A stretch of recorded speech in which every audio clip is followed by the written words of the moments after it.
The Candidates Tournament 2020 has been stopped today and will be continued in the future. When is unclear so far. So the first half of the tournament was completed, 7 rounds have been played, but today it has been stopped because it's not clear otherwise when and if the players can return home, as Russia will stop international travel, international flights starting from March 27th, that's tomorrow from now. So what I would like to do in this video is give you a little review of what has happened in the tournament, do a little highlight show, and we will focus on the two leading players after round 7, which are the Frenchman Maxime Vachier-Lagrave and the Russian Hann Nepomniachtchi. So we'll start with the first round here. Nepomniachtchi played with the black pieces against Anish Giri, and in case you're wondering, all of these games and parts of the games we will see I have also covered in the full game analysis. So if you want to see more details, or maybe it's a little bit fast sometimes, well, you can also check out the full game analysis. Just click on the link in the description for the Candidates 2020 playlist. Let's get going. Giri against Nepomniachtchi. Giri, as so often, really well prepared, had an interesting opening idea. And this is an interesting moment because, well, very complex, very complicated position, Nepomniachtchi to move, and he made a superb practical choice, I believe. Giri said in the press conference he only focused on b takes c4, very natural move. Black gains even more material, but white gets dangerous counterplay with g5 and quite a tricky position to play. Instead, Nepomniachtchi played b4, and that's a great choice because, for one, Giri did not really consider it that much. And for the other, as we will see, black gets a strong passed pawn on the c file, something that will always cause white some trouble. In the game also, Giri did not find the best continuations and gets a little bit under pressure. Here b5 is once again emphasizing the fact that this c-pawn is quite a force to be reckoned with. White cannot take the pawns because then this c-pawn will cost him material. Instead, Giri eliminated it, and e4, that's all correct. Here, queen takes c4 should have been played, or was the simplest way to simplify the position and achieve a draw for white. Instead, rook h4, this is all still fine, but now a critical moment in the game. Here, white took the pawn on c4, but that's a mistake. Instead, he should play rook h4, bring the king to g1, and yes, black is up a pawn, but he will have big difficulties to convert it as the white pieces are quite well placed. Bishop takes c4. The problem here for white is that he is in an unpleasant pin, which is not easy to get out of, and Giri chose to give up the queen against rook and minor piece. Here we see the position on the board. Objectively, probably still holdable for white, but in a practical game, quite difficult. And we'll jump forward a moment and see what happened. Here, black gave up the h-pawn, so that he could have 2 against 1, and if he advanced these pawns, he either creates a passed pawn or he gets some really serious mating threats against the white king. Black has a choice here, many winning moves. Queen c8 is quite strong, queen g8 is one threat, as well as supporting f5. Nepomniachtchi played f5 right away, that's also fine, but he had to be sure that white cannot build a fortress, which he was kind of close to. Here, white gives up the bishop to be able to achieve a fortress, but in the end it does not hold. Black picks up the pawn a2. Still, there are some things to consider. One of them is here. What about queen takes h4? Such a logical move, but it is quite a bad move because this allows the white king to come to e2, and then it's a draw, in fact, because the rook will swim back between g3 and e3, and there's nothing black can do. So this king has to stay on this side of the pawn, and Nepomniachtchi managed to win the pawn in the end. We'll jump forward quite a bit to this position. He managed to win the pawn by getting it with the king, and this is winning now with the king on g2 because now black has this beautiful idea, queen d3, so the king can cross the third rank, and if white takes, this pawn will queen as it is supported by the black king. So Nepo started the tournament with a win in the first round with the black pieces, while Vachier-Lagrave drew his game. Let's move forward to the second round. Here we see the game between Vachier-Lagrave and Ding Liren, and we also may as well start the engine, so that gives us some information about the position as well. Here we're gonna switch up, so we also see the right players on the right of the board. Vachier-Lagrave against Ding Liren. After the opening, it was this Roy Lopez, and here Ding Liren should play f6. Instead, he played f5, and that's a mistake. I need to drink something real quick. Well, why is f5 a mistake? Because white takes on b5, takes on a8, and plays c4. And it's quite difficult for black to deal with this move. He would like to either go forward or take this pawn, but then bishop a4 wins material for white. Also, rook f8 stepping out of this diagonal does not work because there's another tactic for white. Knight takes e5, d6, and it's game over because white regains the pawn, regains the piece with interest. Instead, Ding gave the pawn, tries to get some counterplay, but Vachier-Lagrave really deals with this quite well. g4, stopping all of black's ambition on the king side and even highlighting the problems for the black king. In the end, the black position really felt like a position full of holes, and Vachier-Lagrave is taking advantage of that, improving his position further and further. And he has many ways to continue here. He chose to go into the endgame, which is also just fine. And I want to show you one cute tactic in the end, which finished the game right here. b7 by Vachier-Lagrave, nicely played. Knight takes b7 allows knight e4 check. And bishop takes b7 was played. But now after bishop a5, material will fall on the b file, and quite a convincing win for the Frenchman against the number 3 in the world, Ding Liren. So after the second round, both Vachier-Lagrave and Nepomniachtchi had 1.5 points. The third round, both of them drew. So we get to the fourth round, where Vachier-Lagrave was playing with the white piece against Grischuk, and that was definitely the most interesting game of the round. Here we have this critical position. In the Berlin, Vachier-Lagrave was superbly prepared, sacrificed a pawn, and build up a dangerous initiative. Here bishop e6 was strictly the only move for Grischuk, but Grischuk, as so often low on time, made a mistake. He took the pawn on a4 and now he should be lost. However, Vachier-Lagrave only spent about 3 minutes to play bishop a3, and this is not the right continuation. Instead, winning was rook e4. Let's see how white is winning here. Black has 3 ways to deal with this attack: b5, bishop e6 or knight b6, but none of them really work.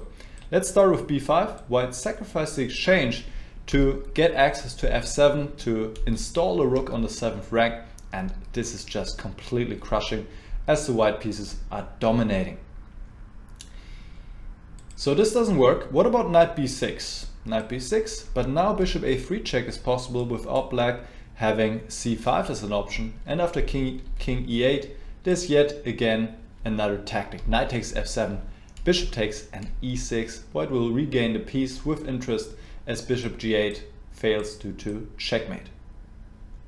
So knight b6 also no good. What else? Well, bishop e6 was the move that Grischuk was intending to play, but this can also be refuted with accurate play. Bishop g5 check, king has to go to e8 because king d7 allows rook f7 check. And we have to remember that also this knight on a4 is attacked by the rook. Rook f3, b5, and yes, black is up 2 pawns, but look at the pieces. The pieces are on their original squares. White is entering with rook f7, and it's looking really dim for black. This is still the best line, but white should win with his 2 connected passed pawns on the king side. Instead, Vachier-Lagrave played bishop a3 check and had hoped on this continuation, but now the position simplifies. White keeps a little bit of pressure, but in the end Grischuk managed to hold, and they agreed a draw in this position, which is indeed quite drawn. So missed opportunity for Vachier-Lagrave in round number 4. Nepo also drew his game, and we get to round 5, where there was a lot of action. Let's get to this game, which was the most exciting game in the whole tournament. It was the game between Kirill Alexeyenko and MVL. Here we go, Naidov on the board, and as so often the Naidov got really sharp. Now rook takes g6 is a sacrifice which black should not accept, because now the queen is without squares and will be lost. Instead, Vachier-Lagrave blitzed out rook c3. Now the queen has some space again, and white has queen takes c3 of course as an option, but Alexeyenko even added to the fire with knight takes e6, crazy position on the board. Black doesn't take any of the pieces, plays queen c8 instead. Knight g7 check, king f8, rook h6. Here I definitely recommend you the full game analysis that you find in the playlist, because there's just too much to go over here. In the end, the position kind of normalized. White is down a piece but still has some attack going, and he uses that to get the queen into the game. f6, bishop f4. Now white has threats of his own, queen h7, bishop takes d6. So Vachier-Lagrave goes for his own counterplay against the white king, sacrifices his rook. It's, by the way, the third rook sacrifice in this game. And he gets the counterplay, knight takes d1, and now Alexeyenko chose to repeat moves here with the queen checks, and the players agreed a draw. Superb, spectacular game. Definitely check this out if you haven't seen it yet. At the same time, Nepomniachtchi was playing quite an opposite game, a very quiet, calm game, and he tried to get something out of this position, which at first looks very drawish, but white has a little bit of an edge with his space advantage and a well-placed knight on f5. Let's see how Nepo gets something going in this position. It's quite interesting.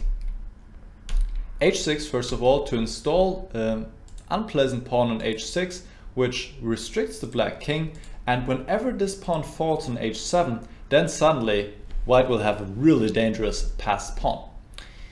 Now c4. This is immediately making use of this pawn on h6, because if black takes on c4, then white takes back and plays queen h2, and the invasion of the white queen actually means white is winning already. So let's also switch the pictures again so we know who we are talking about. We have Nepomniachtchi on the white side and we have Wang Hao on the black side. There we go.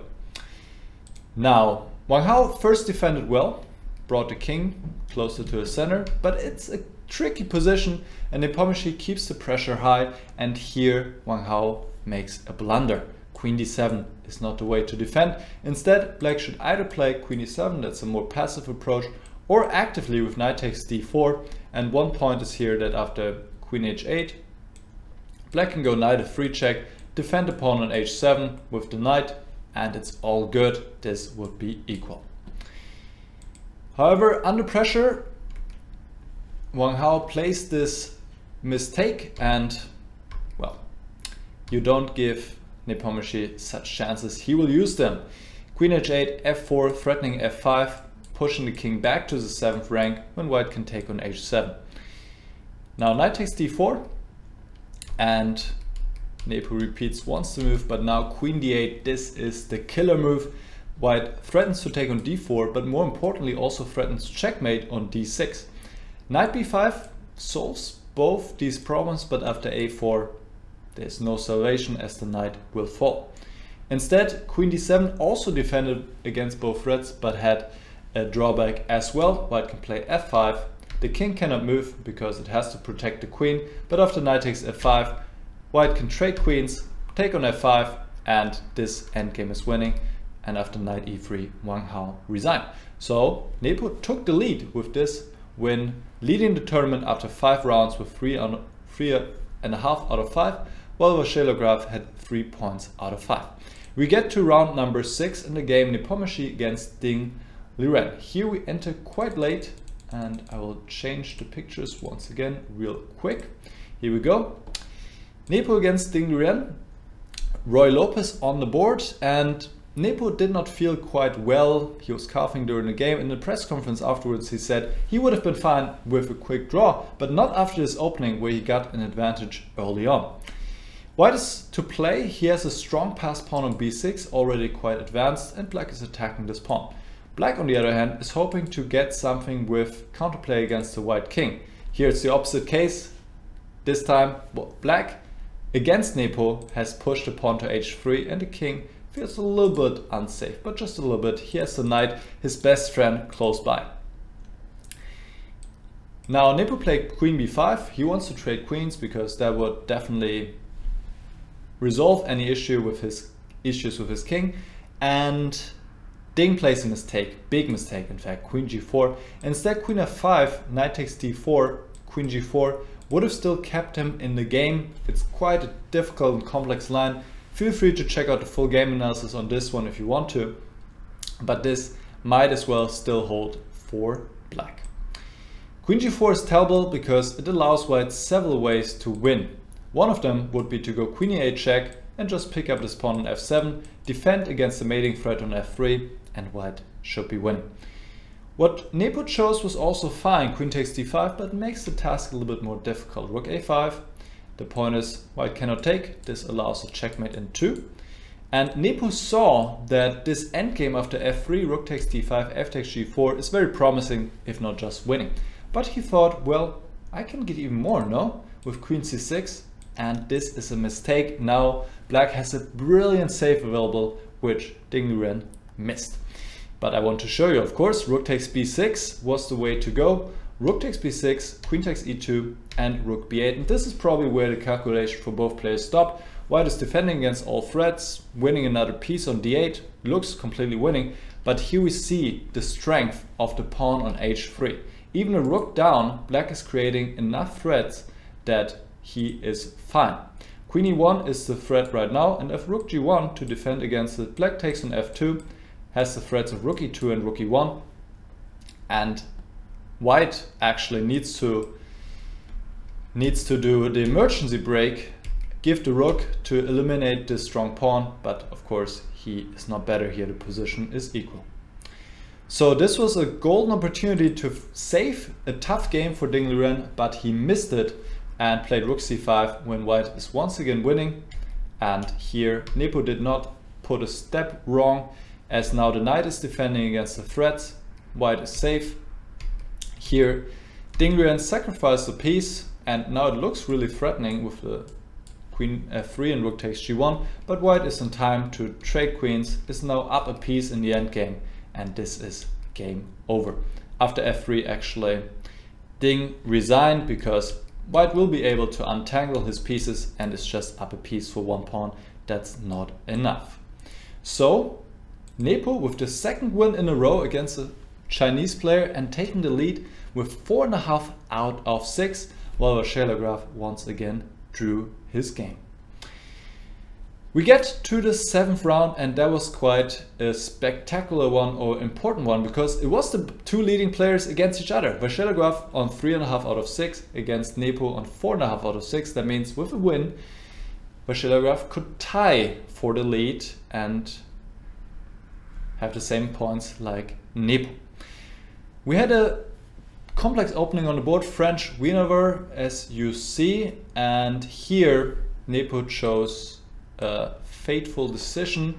c4 closing the position, that's a strategic mistake. Black needs to have the counterplay in the center as well as maybe on the light squares, and either queen a6 right away or after taking on b1 would have been better. After c4, white continues to develop, and of course the main problem for black is the king on f8 and the rook on g8. He would like to shuffle them, but castle is not possible anymore, and it's difficult to get these pieces into a game, the king to safety.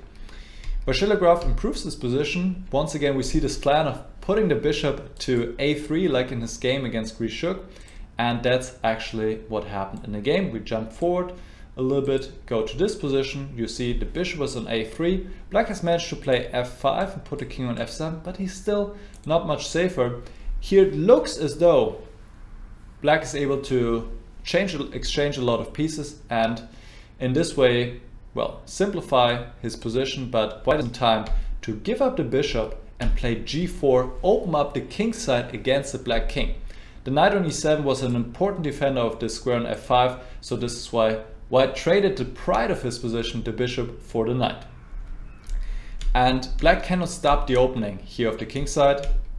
Of course the rooks are traded, but still white is doing really well. Well, let's say it as it is. He's winning because all these pawns are pretty weak, whereas white has a really solid pawn structure and a strong center. Knight g3, also trying to get the knight into the game, and the knight is getting into the game. Queen e6, the knight also does a fantastic job to defend the white king, and even though it's 4 against 4, this position is completely hopeless as the black position is falling apart. Especially this knight is doing horribly on d7. If it was on e7, completely different story, but on d7 it's just hanging in the air, not able to participate, and the game was over in a few moves. Queen d6, powerful, the queen comes to d6, attacking d5, e6 is in the air, black is pretty much out of moves. Nepomniachtchi played g5, but this is mere desperation, and in this position he resigned. Crucial win for the Frenchman, who caught up to Nepomniachtchi. Both are now leading the tournament with 4.5 out of 7 points. The tournament will continue with the same standings, with the same points. The first 7 rounds definitely count. When it will continue is still unclear, as the whole situation worldwide is unclear. So this was my little highlight show. I hope you enjoyed it. Let me know in the comments, let me know what you thought of the games. And of course I forgot to switch the players here. I was so caught up in this whole game analysis. This was just way too exciting. So let me correct this real quick. So we see the players for the Rust, the 2 leading players, I should say, Vachier-Lagrave and Nepomniachtchi. Here we see them on the right to the board, and we'll see if if one of them can win the candidates in the end, or if it will be another player. There are 4 players after them, chasing them on 50%, 1 point behind them. So thank you very much for following my game analysis. Once again, you may as well check out the full game analysis. There are also some more games that weren't covered in this highlight show. Just click on in the playlist, you find all of them. And I hope you enjoyed the coverage, and I hope to see you again very soon. Bye bye.